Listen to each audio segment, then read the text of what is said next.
अक्षरों को पढ़ने के लिए किस लेंस का उपयोग किया जाता है?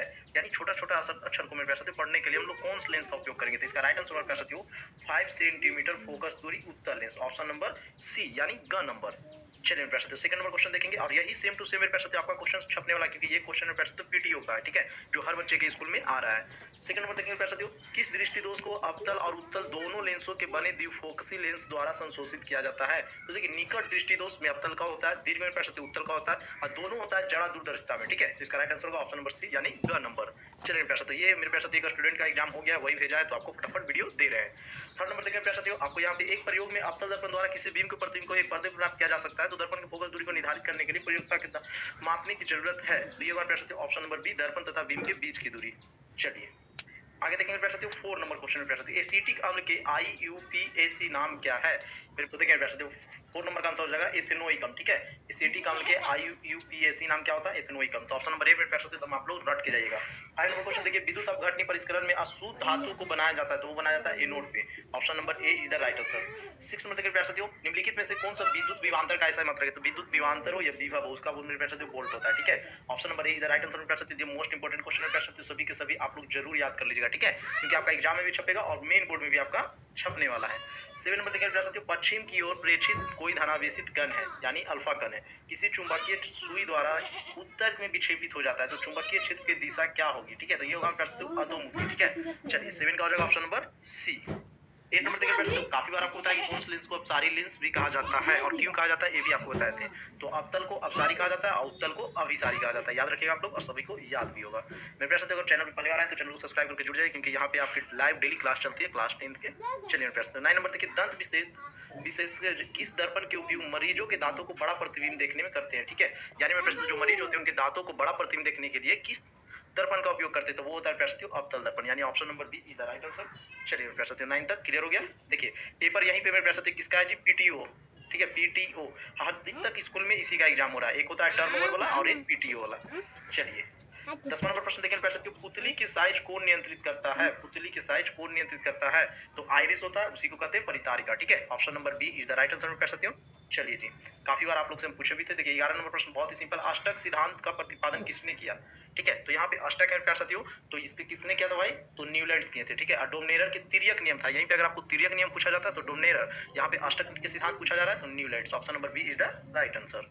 चलिए प्यारे साथियों देखिए 12 नंबर प्रश्न मोस्ट इंपोर्टेंट प्रश्न और बहुत बार पूछा गया है, ठीक है, और ये तो आपका एग्जाम में दमाद छपने वाला ही है, तो फटाफट आप लोग इसको रट के जाइए।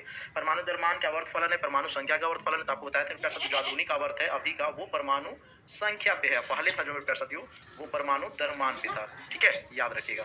फिर देखिए प्यारे साथियों 13 नंबर प्रश्न कितना बार आपसे पूछे थे लाइव क्लास में कि पादप में जाइलम उत्तरदायी है, तो इसका ट्रिक था मेरे प्यारे साथियों कि जाइलम जल, ट्रिक था ना भाई साहब, जाइलम जल, तो इसका क्या आंसर हो जाएगा मेरे प्यारे साथियों? Option number A is the right answer. Xylem क्या करता है? तो जल का, अब फ्लोएम यहाँ पे रहता है तो भोजन का। चलिए आगे देखिए प्यारे साथियों एथीन का आणविक सूत्र में कितना सहसंयोजन बंध है? तो ये होगा मेरे प्यारे साथियों option number B is the right answer, 7 सहसंयोजन बंध। चलिए भाई साहब 15 नंबर क्वेश्चन देखेंगे ओजोन के अणु में ऑक्सीजन की परमाणु संख्या कितनी होती है? ये इस बार पूछा गया है बिहार बोर्ड के द्वारा, ठीक है, जो बिहार बोर्ड के एग्जाम होता है प्यारे साथियों उसमें इस बार पूछा गया है, 3 होता है। इसका क्या सूत्र होता है जी? O3, ठीक है। चलिए इसका 6 किसके कारण हो रहा है मेरे प्यारे साथियों? यहीं पे 6 के अगर बारे में रहेगा तो क्लोरोफ्लोरोकार्बन करते हैं। चलिए वो किसके कारण होता है? तो हम लोग ठंडा यूज करते हैं, फ्रीज व्रीज इसी के कारण निकलता है।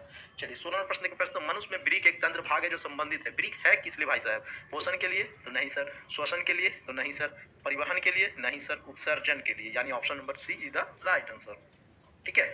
16 का क्या होगा भाई साहब? सी। कॉपर तथा सांद्र H2SO4 की प्रक्रिया पर क्या बनता है? ठीक है, तो ये बनता है प्यारे साथियों सल्फर डाइऑक्साइड, यानी option number B is the right answer. चलिए अब कारक है भाई साहब, तो अब कारक देखिए यहाँ पे अब कारक मेरे प्यारे साथियों इसमें है ही नहीं, इसका ऑप्शन नंबर डी हो जाएगा।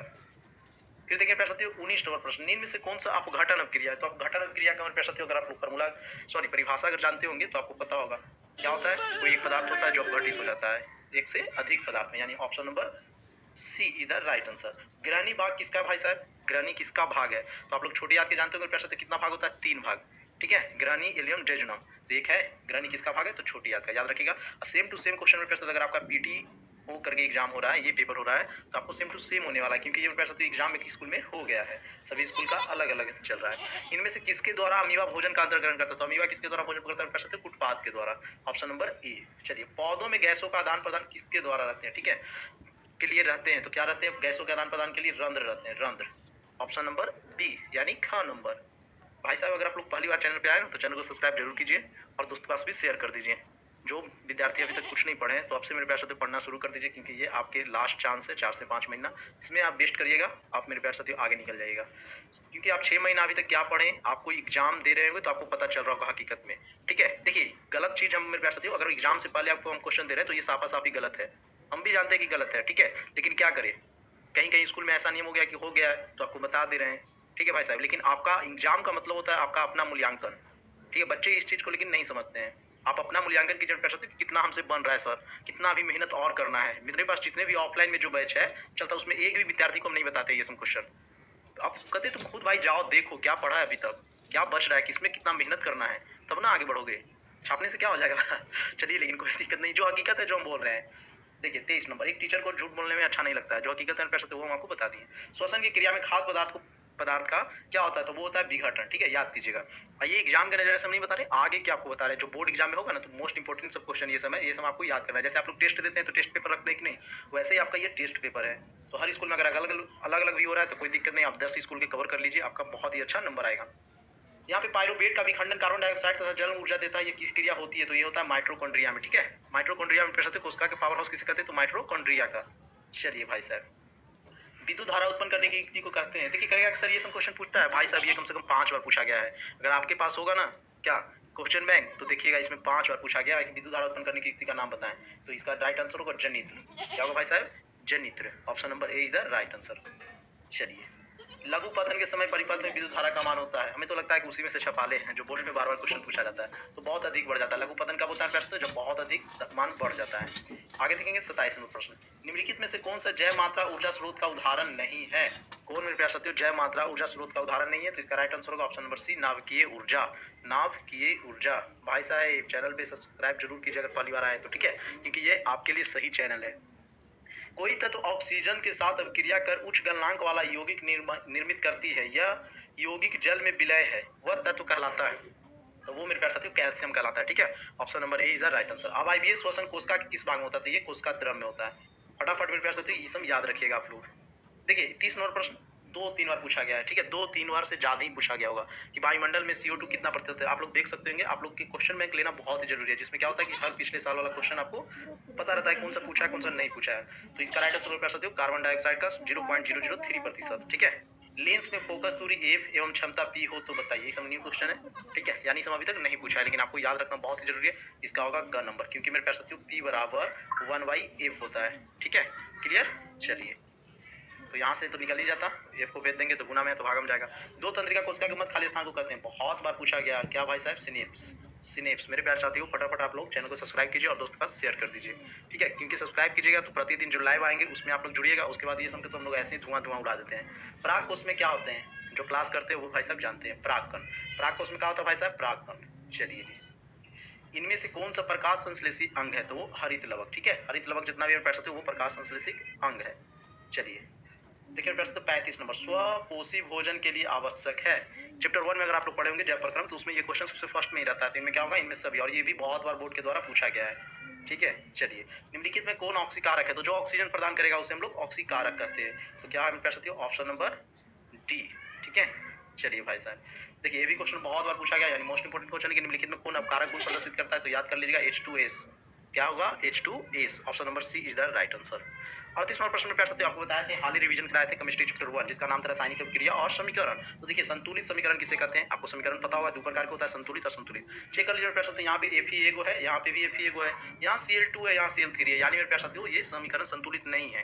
समीकरण संतुलित का परिभाषा ही होता है कि अभिकारक और प्रतिफल मेरे प्यार साथियों प्रत्येक तत्व क्या होना चाहिए? समान होना चाहिए। तो इसमें समान नहीं ना भाई साहब। देखिए NH4 यानी एगो नाइट्रोजन, दो नाइट्रोजन, इधर भी 2 नाइट्रोजन है। हाइड्रोजन 4 गो, इधर भी 2 दूना 4 गुना हो जाता है। ऑक्सीजन 2 गो, इधर भी 2 गो, यानी ऑप्शन नंबर बी मेरे प्यारे साथियों संतुलित है भाई साहब। देख लीजिएगा आप लोग चेक करके, और नहीं ये संतुलित है, नहीं ये संतुलित। देखिए Fe इधर एगो, Fe इधर 2 गो, कैसे? गलत है भाई साहब। चलिए, तो आशा करते हैं आपको संतुलित असंतुलित भी आ गया होगा थोड़ा बहुत। विद्युत फील्ड विद्युत धारा के किस प्रभाव पर कार्य करता है? तो ये करता है उसमें पे, ठीक है। Option number A is the right answer, option number A is the right answer, ठीक है भाई साहब। फटाफट मेरे प्यारे से, अगर अभी तक आप लोग चैनल को सब्सक्राइब नहीं किया तो ठोक दीजिए, दबा दीजिए, क्योंकि ये है आपका अपना परिवार यूटीएम स्टडी। और 40 नंबर का आपको कमेंट करना है, हर बच्चा बता देगा। अगर आपको नहीं आता है तो कमेंट कीजिए सर नहीं आ रहा है हमें, बता दीजिए, हम कमेंट में आपको इसका आंसर बता देंगे, ठीक है। इस प्रकार प्यारे साथियों 1 से 40 तक एकदम आसानी से आपको मोस्ट इंपोर्टेंट जितने भी क्वेश्चन था सब बता दिए। अब बचा है लघु उत्तरीय प्रश्न। तो लघु उत्तरीय अगर आप लोग प्यार करते हैं इस वीडियो को, आप लोग ज़्यादा से ज़्यादा शेयर करते हैं, सब्सक्राइब करते हैं, अगर आप लोग कमेंट करते हैं कि हाँ सर हमको सब्जेक्टिव ही बना दीजिए लघु उत्तरीय इसका, तो बना देंगे भाई साहब, ठीक है। चलिए, ये आपके ऊपर डिपेंड करता है। क्वेश्चन हम आपको सिर्फ दिखा देते हैं एक बार। ये 12 क्वेश्चन है मेरे प्यारे साथियों यहाँ से लघु उत्तरीय का 2-2 नंबर का। तो ये आपके ऊपर निर्भर करता है प्यारे साथियों, अगर आप लोग, ठीक है, बोलिएगा, कमेंट कीजिएगा कि हाँ सर बना दीजिए, तो जरूर बना देंगे। चलिए प्यारे साथियों, इस वीडियो के बाद नेक्स्ट वीडियो में मिलते हैं, तब तक के लिए